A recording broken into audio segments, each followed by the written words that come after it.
Hey, what is up, you guys? I hope your day has been more than snazzy so far. Gonna do the Communicait routine, pin that comment, and then hello, you guys. That is going by so fast. Yeah, what's going on? What's good, yo? How Hey, are you? I'm snazzy. How are you? Yeah, I'm great. This is awesome. Thanks for putting this together and doing this. Yeah, thank you for. That's sick. Yeah, I've seen some of the other ones in the past guitar, but you've had some killer guitar players on here, so it's awesome.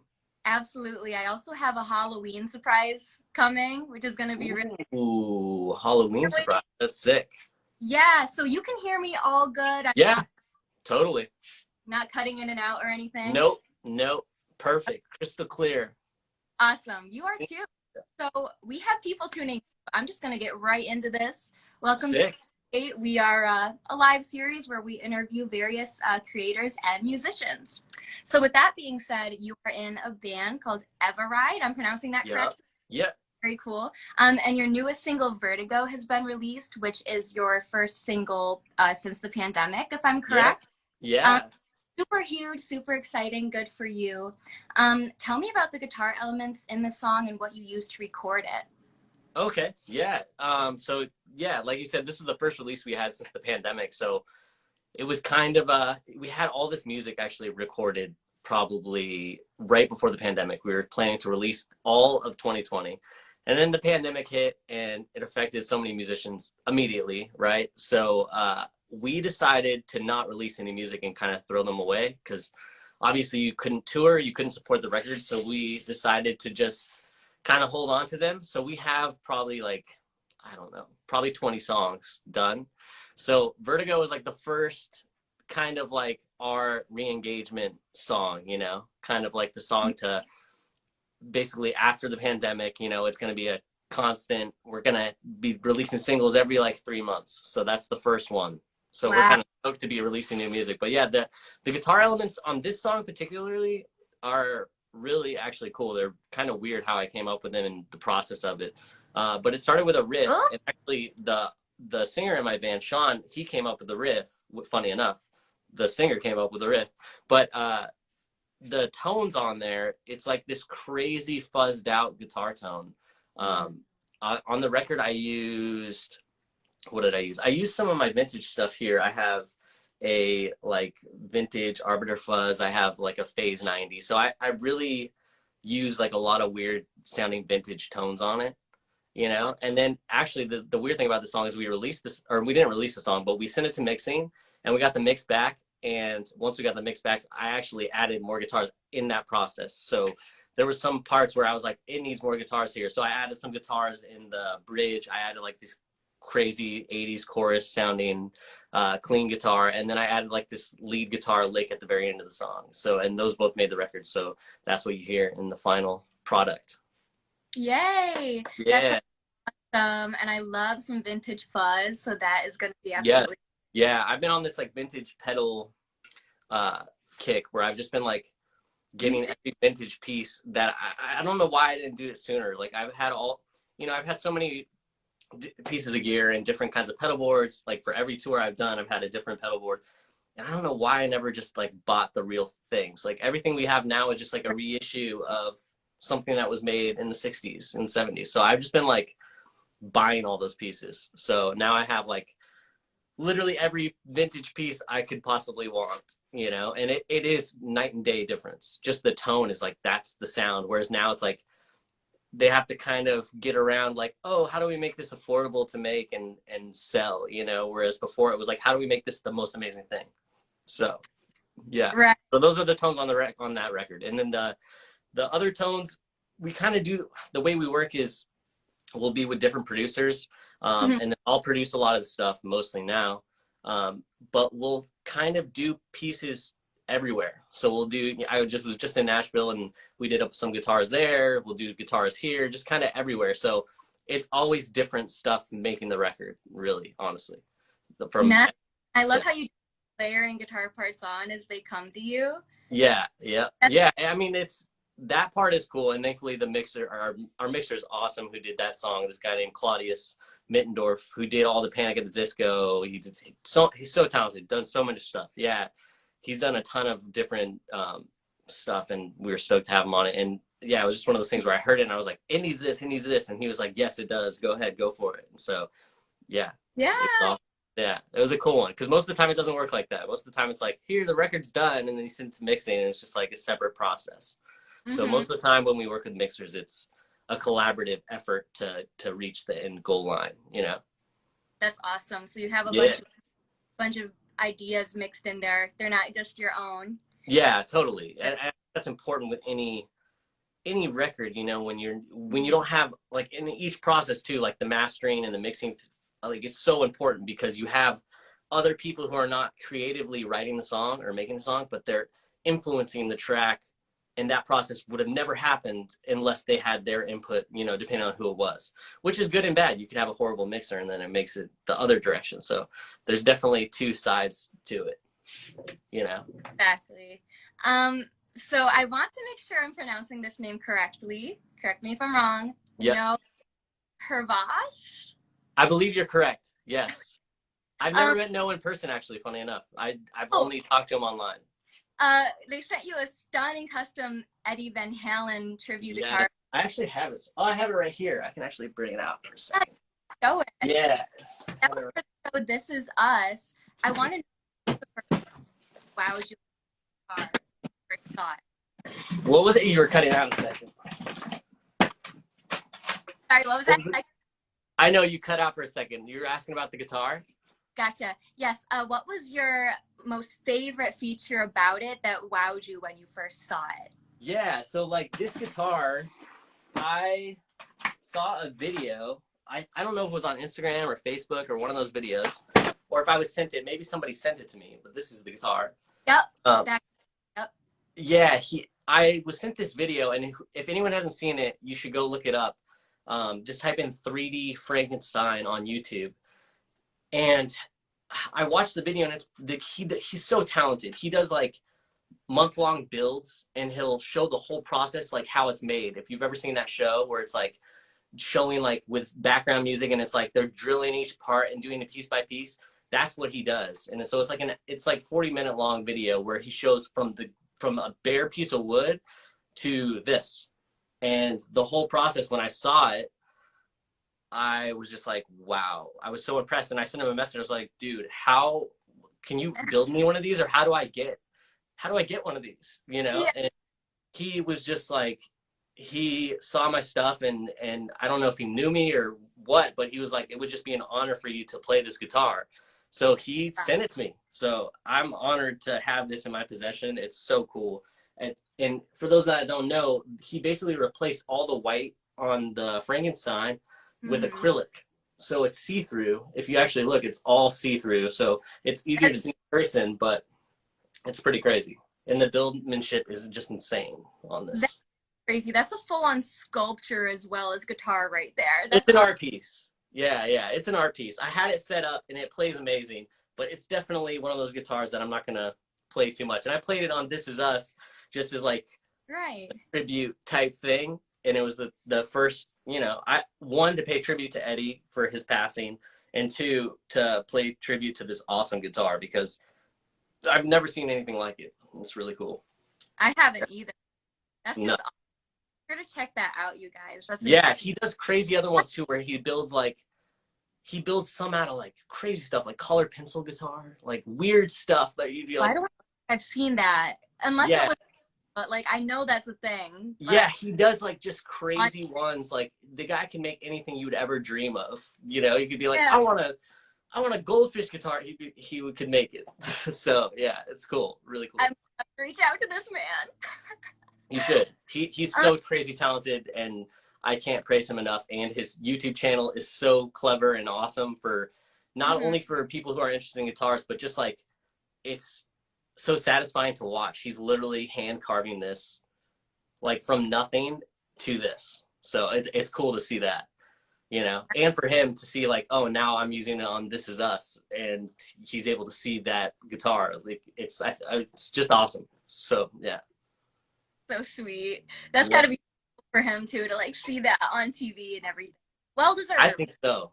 I think so. It was cool for me. It was cool just, the past few TV, I did what was it called? The Juno Awards, which is like the Canadian Grammys. I did that TV performance late last year, and it was after Eddie passed, and I used that guitar here, which is a Frankenstein, one of the Masterbuilt Fender custom shops from 2007, and I played that in tribute. So I've kind of been any TV performance I did ever since the Grammys, like kind of snubbed Eddie Van Halen. I've been taking advantage of any time I can play one of the guitars. I've been playing one. So You uh, totally should. That's yeah, just because I mean they really didn't do anything for him, and he was so influential in so many people's, some musicians, but even just people. Everyone knows Van Halen, and he started that whole sound, in the '80s. So to me, it's kind of crazy that they wouldn't. So I'm gonna honor Eddie Van Halen any chance I can. hell yeah. Hell Yeah. yeah. Speaking of This Was Us on NBC. What was your experience like on the show, and who are some other fellow musicians that you might want to shout out that you met? Yeah, that's actually a good question. So it was really cool experience because one, it was the pandemic and there wasn't a lot going on. So I got this call from the same casting director who cast me on the show Glee that I did for a few seasons, and she was looking. Yeah, that was a cool experience too. But she was looking to put together a band, and originally the band, they wanted all older cats. So I didn't make the cut. The like just asking me if I knew people, and I was like, this is the perfect opportunity to get all of the music directors that started my career and helped me. So that's pretty much what I did. I got Joe Wilson, who put me on my first gig when I was like a kid, and I've known him for like almost 20 years. And then I got Brian Ciano, who put me on the J-Lo gig. I got Nissan Stewart, who I worked with a bunch. So I got like a super group band, and I put it together. And I also got some other people for guitar. And once I put the band together, the casting director was like, actually, Hayden works for this as long as like there's only like one person who's like a little younger. So I was lucky enough to get the part then. So originally I wasn't going to do it. So it worked out for the best, So I was able to kind of like work together with my mentors who basically started my career. So it was awesome. It was such a good experience. And the show was awesome. The people were awesome. I met so many great people. Like that entire cast is just such great people. So it was super awesome. And we were shooting on location at like a resort, so that helped too. So it was fun. Yeah. Meant to be. Yes, it was meant to be. And it was awesome. Totally. And I want to get into your other endeavors too, because Okay. you obviously do much more than just television. Yeah. Alongside names like Bebe Rexha, J-Lo, and Demi Lovato, you have this impressive list of powerhouse players that you've either musically directed for or played guitar for them, I believe. Yeah. Yeah. So how do you go about directing a musical performance, and do you like actually sit in on stage with them, or do you like hire? So it depends, but for the most part, so I run a company called Maringer Music, and I basically oversee the bands, so I will put together a band for an artist and send them out on a tour with a guitar player. And I kind of fill my schedule out around all the bands I have going on. So I'll jump on with, like a Bebe Rexha thing is I would jump on that. And then the next day I'd fly somewhere else to do a different gig with somebody else. So I would kind of put my schedule around that to where I would have subs for every gig. And then I would kind of oversee and come in for, bigger, either a TV performance or things where they need me there to run it, because music direction isn't just like, oh, I'm going to call some of my buddies and we're going to jam, it's a lot more in depth than that. So I'm programming the show. I'm mixing the show a lot of the times. I'm doing all the production advancing. I'm doing, all those things. So it's like a lot more in depth than just being like, oh yeah, I'm just going to like put together a performance and we'll go into rehearsals and that's it. And a lot of bands now are running tracks. So you're programming the entire show. There's a whole laundry list of things to do. But that's really how I fill it out, is I just kind of jump in between and I have subs for each gig. And that way I can kind of music direct each artist at the same time, because otherwise I wouldn't be able to do that. So And Yeah. sometimes I don't. Sometimes I just music direct and that's it. And I'll put it together and let the band go play on a tour or anything, something like that, you know? Yeah. So, Wow, so much work on your end to put that all together. I know yeah, a lot of behind the scenes stuff that goes into that. So definitely props to you. And you seem like a really young guy. How old are you? I'm not that young. I'm 31. Really? Yeah. Wow, you've definitely accomplished so much though, and that's still so young, and like you should be so proud of everything. Dang. I mean, music is, I love music, so I'm just thankful to do music and anybody who does music. And I know what it's like. Like when I first moved here, I was sleeping on couches. I was, it's like, I tell everybody that in music, who knows, maybe I still will. Like you never know, but I just love that I get to do music. And it's just what I do. I've done it since I was 3 years old. So for me, it's like what I do. And when the pandemic hit and it's like there was no more, performing or touring or anything like that, I feel like a lot of people, including musicians, but everyone, felt that kind of like strain, like uncertainty. So for me, it was definitely a lot different. Like, wow, like what I love, I can't do right now. So I'm glad things are getting back to normal. Yeah. Us Yes, music is food for the soul. I just read somebody's comment. Yes. that too. I was like, yep. Yeah. It, It 100%. definitely. This is a bit of a longer question. Okay. So apologies for that, but we do have to talk about the Today Show because something very exciting happened, which I'm sure your fans already know about. But the Today Show, the same show that you directed musical performances for, played your song Warrior. Yeah. Also got featured in promotion for the 2021 Tokyo Olympics on NBC. Yeah. As a guitarist, what are some steps that you can take to ensure that your dreams become a reality to maybe some younger players watching? I tell this to everybody because I always get asked like, how do I like get on gigs? How do I tour? How do I do all these things? And really what it comes down to is one, people, meeting people and connecting with people more than just like, hey man, put me on a gig. It's more of you gotta just connect with other musicians in a way that's not like that. But the biggest thing I tell everybody is you just have to play. If you're not playing and you're not showcasing what you do and you're not continually doing that, then you're not progressing and you're not going to keep going. So you just got to keep playing. That's what I say. Just keep playing as much as you can. Anywhere. If there's a jam, go to the jam. If there's anything, you just got to keep playing no matter what. So Right. that's my philosophy, and that's what I did ever since I was a kid. If there was anything, I would go to a coffee shop and play. I would play anywhere, So keeping that mentality and not keeping like, oh well, I'm just doing these crappy bar gigs. It's like, well, you never know who's at the bar gig or what's gonna happen. You never know. So really, it's determination and just not giving up and just sticking to a plan. And I had a plan. I was like, before I'm 25, I want to do X, Y, Z, and then you just execute that plan, and then you get there and you're like, okay, what's next is what you do. You keep moving the goalposts to keep going, because music, just like anything, it's a journey. There's no end goal. It's a constant journey, in both knowledge and in your career. So Right. I yeah. say this all the time too. I totally agree. There, as a musician, there's always somebody else to learn from, and there's Oh always yeah.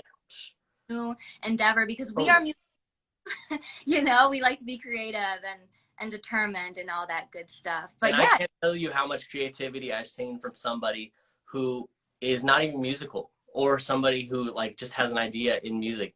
So it's not about how much your chops or how fast you can play or any of this, competitive stuff. I see a lot of competitiveness in the different communities of music, and it's just like, or people backhanding things that are like not their taste in music. And it's like, if you're a musician, you should love all music. You should just love that we get to create sound. We get to make literally sounds from nothing. Like literally my job and what I do and make a living from is I strum strings, steel strings on a piece of wood. Like that to me is just like, what, like, how is that even a thing? Yeah. It's like, it's crazy when you think of it like that.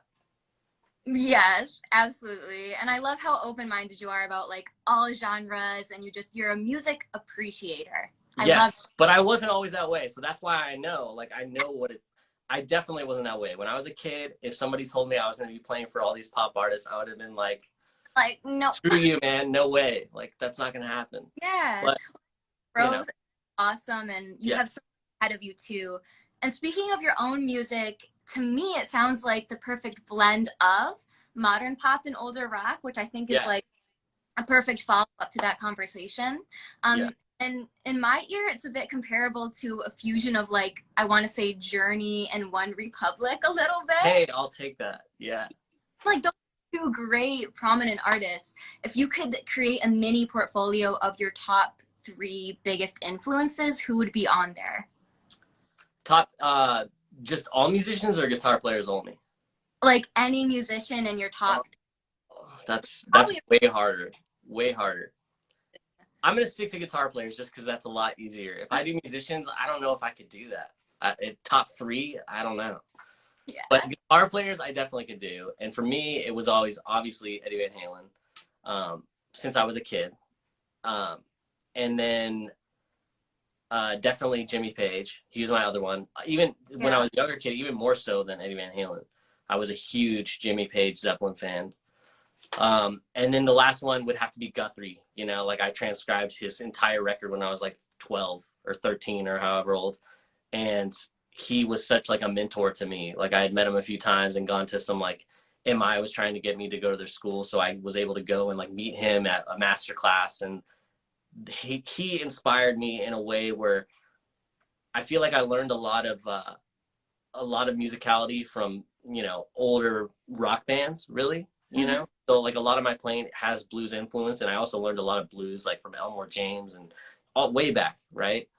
And because I would study who I liked, I would study their influences. Like Eddie Van Halen was a huge Clapton fan, like the biggest Clapton fan. So I was a huge Cream fan. I loved all that stuff. But Guthrie was just like when I first saw and heard his record Fives and saw his playing, it just like opened a whole new world. And I think for a lot of people it did. And it really helped advance the guitar community in a way that I don't think had been done to that level. So that was that was probably 2006, I want to say, is when that record came out. So since then it was like, it opened me to more like jazz and fusion and, you know, which that I would have never learned. You know, I wasn't grown up in a small town and there wasn't really cell phones or any of that stuff then. So I wouldn't have really been exposed to that kind of music. So it really did open my mind to different styles to where I was learning way more fusion. And I studied fusion for like the rest of my guitar, you know, career was my main thing. So now I consider myself a fusion guy, but I don't know. I just play everything. My goal was to be the best rounded player at everything. So where I go into a session, it could be anything that I've never heard and I could adapt and play, which I feel like Guthrie accomplishes as well. Absolutely. That's definitely a great goal, I think, for musicians to have, is to just be able to play whatever and sit down and be able to either jam something or construct something, just have a basic understanding. It's kind of like if you know a bunch of different languages, you can go anywhere and you can speak different languages. It's like with music, if you know all different styles, it's a similar thing where you can go to any place and adapt. You can go to a jazz gig and be like, okay, throw me in. You can go to any situation, you know? Whereas, I mean, as far as languages, I don't really know any other language besides English, but I'd imagine people that do know a ton of languages can go anywhere and it's like nothing to them. You know, they could have a conversation with anybody on the street. So I feel like with music and an extension of your voice, you should be able to do that. You should be able to talk to anybody in any musical situation, you know? Absolutely. It's definitely an extension of the voice. You know, I've always for sure. Second body too, like my second body, if you will. Yeah. So courtesy of Nissan Stewart and Questlove, you shredded a Prince solo at the Encore Amphitheater, or Encore Amphitheater, I believe. What was that like? What finding one of the greatest artists of all time? Crazy. So it was actually a full tour. I got hired to do a tour. Nice. The Prince estate was putting on a tour for Prince. So I got to meet all of his original bands. Questlove sat in for a few of the shows. And it was an insane experience. It was just like it was intense actually. So Nissan called me for the gig, and it was a reading gig. So when we got there to rehearsals, we rehearsed in Jersey for like 2 weeks, and the entire gig was just a chart reading gig. Like we sat with an orchestra. It was me, and I was the only guitar player, and a core band. So we had bass, drums, keys. Who the band was great, amazing players, and we also had violin, and then an entire orchestra. So, and the orchestra was not traveling, so we'd go to different cities and they'd have a different orchestra. So it was kind of insane, but it was a full reading gig. So for the majority of the time, if I wasn't soloing, I'd be reading a chart, you know, and we'd be changing songs like nothing. So I had never really done a gig like that, and I was stoked to do that because I feel like I learned all these things and never really got to use them. So I was finally like, yes, okay. So finally, I like learning to read music and spending so long to learn how to read music paid off, because now I'm doing this and honoring like one of the most amazing artists of our time, you know? So it was surreal to be able to just, one, I always dreamt of playing with an orchestra, full symphony orchestra. So to be able to like play guitar and solo while there's a huge, you know, like 30-40 piece orchestra behind you was just like insane, you know? It was nuts. It was and playing iconic songs. Like I'm here soloing and playing like Little Red Corvette, and I'm like, wow, I'm literally playing this with a full orchestra. And Questlove did all the music, so he did all the charts, he did all the arrangements. It was just insane, and it was all instrumental. So I was kind of like the lead voice with guitar, you know. So it was it was an experience, and it was a gig like no other. I'll say that. It was just Oh, I mean, like, I feel like it always has been, obviously, the orchestra stuff being really big and popular. But I feel like even more of a comeback now for some reason. And I hope there's going to be even more of that, like full orchestra tours, like hopefully coming stream and having people up there with lead guitars soloing. I hope so, but I don't know. It was a logistically, it's hard because, like I said, we were rehearsing with different orchestras in every city. So when we go up to a city, we'd have to rehearse for like 2 hours with the new orchestra and then do the show. So it was never like we had an amazing orchestra traveling with us, which just so many people, like no tour would do that and just hire a full orchestra to travel around, unless that's what they are, a traveling orchestra band. Yeah. So, and changing the set constantly and having to sight read on stage, it was just an experience and a challenge, and I like challenges and experience, and I feel like feeling pressure. I like that feeling though. I work great under pressure, and I feel like you grow out of those situations. So like out of that situation, I grew in a sense where I like solidified my reading skills further, and I hadn't been reading in a long time because a lot of these gigs, nobody's reading charts really, you know, it's all by ear. If you can't pick up the song after listening to it once, that's how most of these gigs are. Like the J-Lo gig, we did 20 songs, and it was like, we're going to play it and then we're going to record it. And if you don't know it, we're not going back. So you better listen to it and then we're going to go. Yeah. So, and that's normally the vibe. So this was cool to be like, here's a chart. You're going to sit and play this with this orchestra. Wow. So yeah, the solos and stuff weren't charted, but everything else was charted. That's awesome. Like really cut. Oh, but that is epic. I love that. That's awesome. Yeah. You have climbed many mountains, sir. I feel like you have to in music if you want to continue to do music full time. It's just that, you know. Yeah.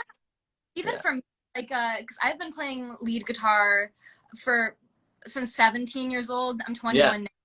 I've started to improvise live more and more. Bars and the restaurants and banquet halls, etc., which has been great practice, and it doesn't really make me that nervous anymore. So you're definitely right. Just got to keep at it. You just got to keep the train moving, keep moving onward and upward, you know. Exactly. Yes. So I want to talk about more shred because we have a lot of shred on here. You played Devin Bradley Hall shred collab for There With Care, which was my own collab, and then the Jared Dines shred collabs. So what is a shred technique or exercise that you would recommend to the up and coming players to play fast? To play fast, I mean, consistency one, but I mean, just practicing, honestly. for a long time, up until I was probably 18 years old and started like fully touring after I left Berkeley, I practiced every day. And it wasn't like I wouldn't be like, I need to practice 8 hours today. I would just practice because I love playing guitar. So I would just spend my days in my bedroom playing guitar because that's what I enjoy doing. So I would say exercises would be allotting a time to where not, I feel like a lot of people now, especially, they focus just on technique, you know, and they will go deep down the rabbit hole of just focusing on like, how can I play this so fast? And they're neglecting to realize to get to play it fast, you have to play it slow. And you have to visualize it in your mind playing it fast. So a teacher once told me, and it's so valuable because now I can, like, if somebody sends me a chart or sends me anything, I can learn it in my head. And when I pick up the guitar, I can play it without even touching the guitar. And it comes from, he told me visualization is the most important thing, is 80%. And they've had studies on this to where visualizing and execution, the execution part's only 20%. So your body's only physically executing 20% of it, but your mind is doing the other 80%.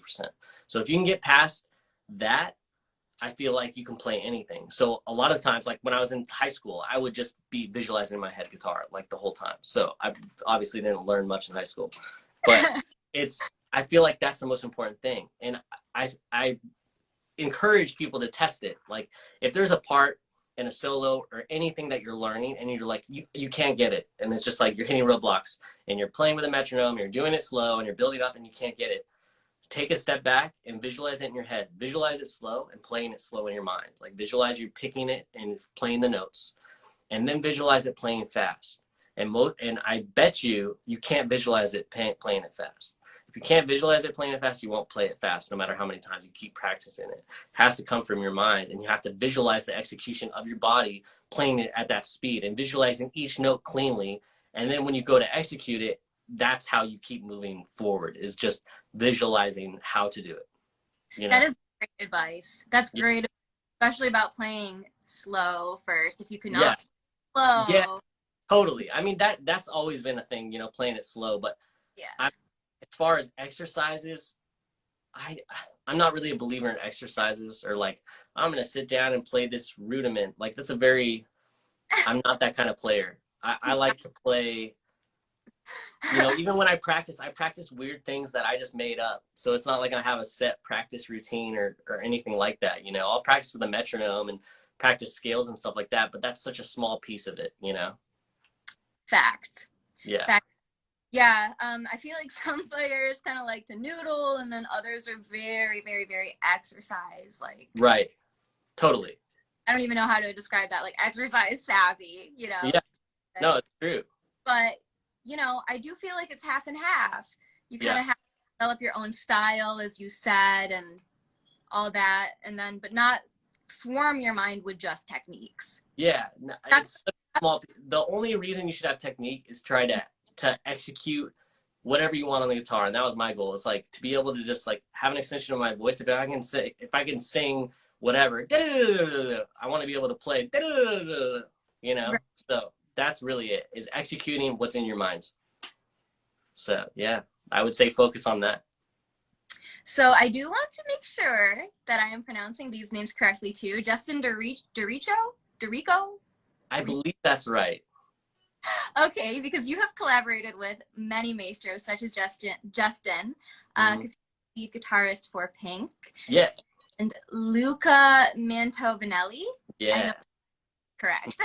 He's an official Ibanez artist. And many, many more. So what is something that you've learned while constantly being surrounded by all of these great musicians? What's something that's still stuck with you today? Something I've learned is, I would say that everybody's so different musically, and I feel like that's so cool. Like to be able to see like, okay, there's all these players playing the same track, but they're all so different, you know? So it was cool to just see that kind of process, you know, like whenever I see these shred collabs and I see other people, it's like, wow, they did it so differently than I would have done it. And that's so cool to me, because it's like, you look at it and it's like just seeing different people's touch, you know, they say it's a tone is in your fingers or all these different things, but really it's just like different people play differently, and that's awesome to me. Like that, you're never gonna play like, you know, XYZ person because you're not them, you're you. So you're gonna naturally play completely different. So to me, that's so cool to be able to see like actually like people doing the same exact thing, but their take on it. And it's never the same. Like you never see, well, sometimes you have people that are very close, but it's never really the same. You know, it's all so different. Their approach, everyone's, you know, style. So I think that it's like just be yourself and play, you know, play how you would want to play and how you would want to sound. And you can see how different everyone is, but still amazing players. Like these guys are, all those players are incredible. And I was so like stoked to be involved in that and to have a piece with them, you know? Yeah, for sure. I remember like watching them too and just being like, bro, I couldn't play that, but everybody's here. And it's just, I got to pick up some tidbits too. Like I Yeah. remember your solo too, like on the Bradley Hall collab, and Yeah. like super, super, super impressed. Just like as you said, everybody having their own musicality to things, Totally. different melodies, all this stuff, you know? Yeah. And it comes from what they listen to, what they practice. Exactly. Everyone has different influences and they all are baked into who they are as a player, you know? Mm-hmm. Yeah. So a lot of times I find in these shred classes, like I'm really the only guy doing like jazz, some like fusiony jazz licks rather than like on a rock track. And I don't know, I just always liked that. I was a huge Alan Holdsworth fan. I love, like I said, Guthrie, Greg Howe, a bunch of fusion cats. Nice. And I love that you do like the jazzy fusion stuff. Yeah, so I'm really different. Yeah. Yeah. So from the looks of your story, you are back to playing in the studio again. Yeah. What can fans expect from this newer sound? And what vibes are the new record? Like, what would you say is the main vibe? The main vibe. The main vibe. I liked your description because it's not far off from what we're trying to do. When you said it's like a mix between Journey and One Republic, because that's kind of what we're trying to do. We're doing like that sound, like the modern pop sound, because that's what popular music is today. Popular music isn't what was done in the 80s or what has been done before. So yeah, it's so our entire goal was to just like kind of push music like that, where it's anthemic pop rock, like alternative music, where it's guitar's the focus and crazy soaring vocals, you know, which like you said, like Journey is crazy guitar and that soaring vocals, but having our production be more current sounding. So this is like, that's a great example, but it's like, yeah, what would Journey be doing if they tried to take a more current approach, like a more One Republic sound? So that's what I've been trying to do. My whole goal is just to bring guitar and guitar solos back to popular music. So that's my main thing. I want guitar to be back in the forefront of popular music, which it is making a comeback. Definitely. It is. And I think you're going to do that, man. I think you're going to keep climbing. I hope so. Yeah. Go to heights, you know? You prove it. I will, or I'll die trying. Or, yeah. I believe in you. And I agree. I think that the guitar stuff is coming back. It is. Even like popular rock bands like Greta Van Fleet, these guys are like so they just sound a bit like Zeppelin. I mean, but in their own unique way. I'm not trying to say they sound exactly like Zeppelin. They're pretty dang close. I don't know. There's some bands where I'm like, that's too on the nose. Like, yeah, I feel like some of their newer stuff, you know, they're forming their own style. Right, which is so important. That's the most important thing. It is. Oh, they're trying out some new stuff, but even the really pop artists like Ava Max, I don't know if she played her own solos, but I realized that she's put some melodic solos in there along with like back, which I think is really cool. For sure. Yeah. No, lots of artists that are doing it, and it's becoming more and more the forefront. But that is my goal, to bring just full-on rock guitar and just guitar in general back to popular music. So that's why most of our songs are guitar focused, but like you said, like more of a current sounding alternative sound. Right on, like really guitar driven, but you want those sorts too. Yeah, but more so, it's for me, this Everride is an extension of me, myself, and Sean. Like, we write these songs, and that's a whole other process. Songwriting and writing lyrics and writing melody.